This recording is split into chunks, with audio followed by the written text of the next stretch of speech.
সরকারি মাধ্যমিক বিদ্যালয়ের ২০ শিক্ষককে চাকরি থেকে অব্যাহতি দিয়েছে শিক্ষা মন্ত্রণালয়। এই সংক্রান্ত একটি প্রতিবেদন প্রথম আলো পত্রিকা ২৮ আগস্ট ২০২৪ খ্রিস্টাব্দ তারিখে প্রকাশ করে। কিন্তু কেন সরকারি মাধ্যমিক বিদ্যালয়ে ২০ শিক্ষককে চাকরি থেকে অব্যাহতি দেওয়া হলো, এই সংক্রান্ত বিস্তারিত তথ্য জানাবো আজকে ভিডিওতে। প্রিয় ভিউয়ার্স, আজকে নতুন ভিডিওতে সবাইকে স্বাগত জানাচ্ছি। আপনি যদি আমার চ্যানেলে নতুন হয়ে থাকেন তাহলে এরকম গুরুত্বপূর্ণ ভিডিওর আপডেট পেতে চ্যানেলটি সাবস্ক্রাইব করে রাখুন। ভালো লাগলে লাইক কমেন্ট করুন আর সম্পূর্ণ ধারণা পেতে পুরো ভিডিওটি না টেনে দেখুন।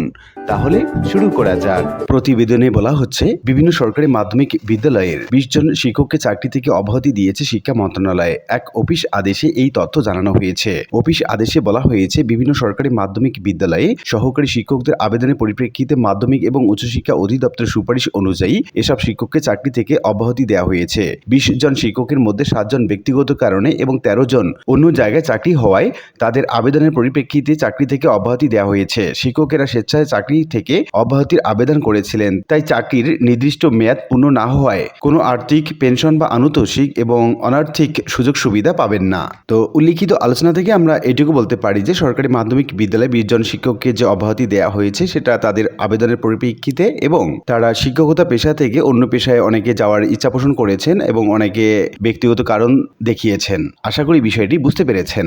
আর আজকের ভিডিওটি এ পর্যন্তই। আশা করি ভিডিওটি আপনাদের ভালো লেগেছে। ভিডিওটি ভালো লাগলে লাইক কমেন্ট করতে ভুলবেন না। দেখা হবে অন্য কোনো ভিডিওতে। সে পর্যন্ত সবাই ভালো থাকবেন। ধন্যবাদ।